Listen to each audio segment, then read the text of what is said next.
Empire RN here.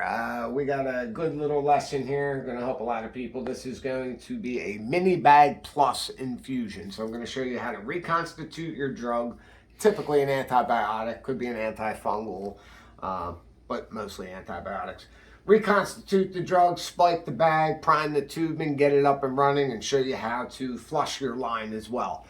I have my lovely wife here who is playing the role of patient. She has a makeshift midline. You could have a midline or a PICC line. They work the same way. And then, of course, my son is videoing everything for me. Thank you, son. Okay, so let's move. You want to clean your hands. You want to wear gloves like you do all the time. And you want to set up all your supplies on a fresh paper towel every time, avoiding germs. So this is the best way to not infect your loved one and send them to the hospital for a week plus with a line infection. So we are going to use all of these in order left to right. So we're going to flush with a saline. We're going to infuse the antibiotic. We're then going to flush with a saline. Then you always end it with a heparin flush. The acronym is SASH, S-A-S-H, saline, antibiotic, saline, heparin. So, all these caps are threaded. We're going to start with a saline flush. We rip that open. First thing you're going to go is give it a tap. That brings all the air to the top. Then you're going to loosen the cap halfway. And then you're going to crack the seal by slowly pushing the air out. Once you get a little bit of fluid, that's prepped, right? So you can put the cap back on, but don't crank it on. Just make sure it's not going to fall off, and then back to your fresh surface. So we're going to repeat that with the other saline flush. So we're going to give it a tap. That brings the air to the top. Then you loosen the cap halfway. Then you're going to crack the seal so you get a little fluid out. So if you notice, I keyed in on 3 words there. Tap, cap, crack. All right, so that's the easiest I can make it for you to remember. And we're going to do the same thing with the heparin flush. So we rip it open, and it's going to be tap, cap, crack. A little bit of fluid, cap back on without cranking it, back to our fresh surface. That's all the prep on the flushes we need to do. So now this is a tricky part.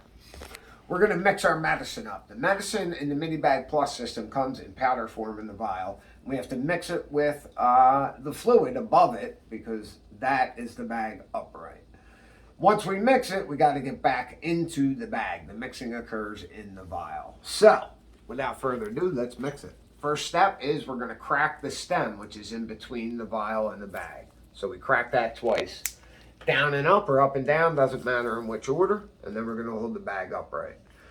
Now we're going to squeeze the bag over and over again until that vial fills up with the fluid below the bag. So once it's filled up, we're going to turn it upside down. You can swirl it to get the heavy off the sides, right? And to mix it, you're going to swirl it. What you don't want to do is shake it. If you shake it, you're going to wind up with bubbles and foam, and that's not good for anybody. So just spin it. These meds are generally kept at room temperature, and that makes them very easy to mix. If they're in the refrigerator, it makes it very difficult to mix. So, once you get it mixed up, and you'll notice it's cloudy, but that'll all settle in, but there's no floaters, and that's what we're making sure of. So, if you'll notice the bag's still upside down, we have to get the medicine now back into the bag. So, we're going to squeeze it again, over and over, until it draws the fluid back down into the bag. All right? We heard that, and that means it's all in there, and you can see it's clear. There's no floaters. Now, when we flip it right side up, you will get a drip or two back into the vial. That's okay, as long as it doesn't start filling up. If it starts filling up, that's a problem. They're missing part of their dose. Give us a call. Okay, so I'm still holding my bag upside down. I'm going to open up my IV tubing. This is called dial flow, simply because you just spin the dial to set your rate. The blue triangle here is your rate, and then your numbers over here represent milliliters per hour. So you spin it to set the triangle at your rate. For this particular infusion, it's 100 milliliters in the bag over a half hour, so you're going to set it for 200 milliliters an hour. However, it comes on open, and that's where you want it now, because we have to get all the air out of the line or prime the tubing. Okay? So I take my bag, which is still upside down. I take my IV tubing, and the first thing I do is clamp this IV tubing. It's a C clamp. So if you push that in, that clamps it so it's tight on the line. To unclamp it, you just flick that edge back up so it's loose on the line. So our first step, we clamp it. Then we pull the cap off the spike board of the bag. We pull the cap off the spike, and we work our spike in back and forth until it's in. At this point, we're going to turn it right side up, and that's why we clamp the line right away, because you don't want the fluid rushing out the line right now. Okay? We're going to hang it up, and I don't have a pole, so I'm going to use my son Jared as the pole, and we'll move forward. Okay, so now we're going to fill the line with fluid, getting the air out. It's called priming the tubing. So we unravel by taking the paper off. I know that this is on open. So I'm going to start at the top here. This is called the chamber. We fill the chamber halfway by squeezing and letting go. Usually 2-3 squeezes will get you there. Just don't fill it all the way because you don't see the drip. You don't know if it's infusing. So now I'm going to remove this cap. I'm going to keep the cap in my hand. I'm going to unclamp the IV tubing. It's going to come rushing out.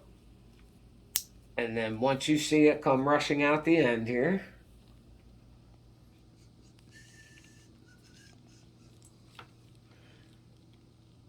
once it comes rushing out, we clamp it off right at the C-clamp again and cap it right away. So at this point, you're going to hang it up and you're going to set your rate, which we discussed. I'm going to set it at 200. And now we come over to our saline. We unravel our midline. I am right-handed, so I take the prepared saline, place that in my left hand, bottom finger's wrapped around that loosened cap. Alcohol wipe, little tear in the center, pull straight up. That gives you a fat corner to grab onto. Also in your left hand, you're going to hold the hub. That's the green and white cap. See where I'm holding it? Right on the green. Never hold below the green. If you do, when you take something off, you can take the hub off with it. You do not want to take that off. Your right hand being your dominant hand, scrub the hub. 15 around the side.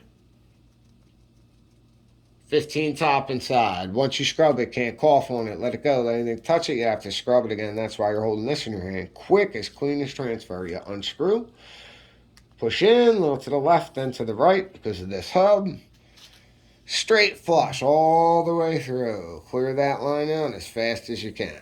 Okay? It's going down my back. Once you do, take that off.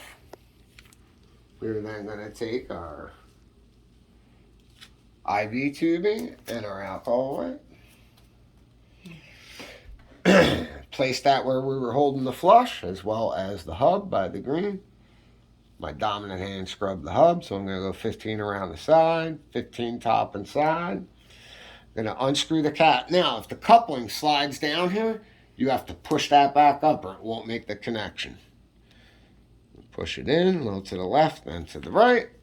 Double check your rate, make sure you're on 200. You come over and unclamp, and then you should see a drip in the chamber. See that drip? That means you're infusing. So let's say the bag empties and the drip stops. At that point, you clamp your line, you disconnect, you grab your saline and your alcohol wipe, you scrub your hub, 15 around the side, 15 around the top and side. You unscrew, push, turn, straight flush all the way through. Clear that line out the entire flush like we did with the first one. Next, and finally, we have our heparin flush. So we hold that the same way we held everything else. Hold the hub in the same spot. Scrub the hub the same way you did the first 3 times. Unscrew your cap, push in, a little to the left, then to the right. When you flush with heparin, push just as fast as the saline, but pulsate it. Push, stop, push, stop, push, stop, push, stop, until it's in. With this type of cap, you're going to clamp your line before you remove your heparin. With any other type of cap, you don't clamp your line. Then you remove. You wrap, you tuck, and you're done. So, that's your lesson for this evening. Until next time, Vampire RN. Peace out.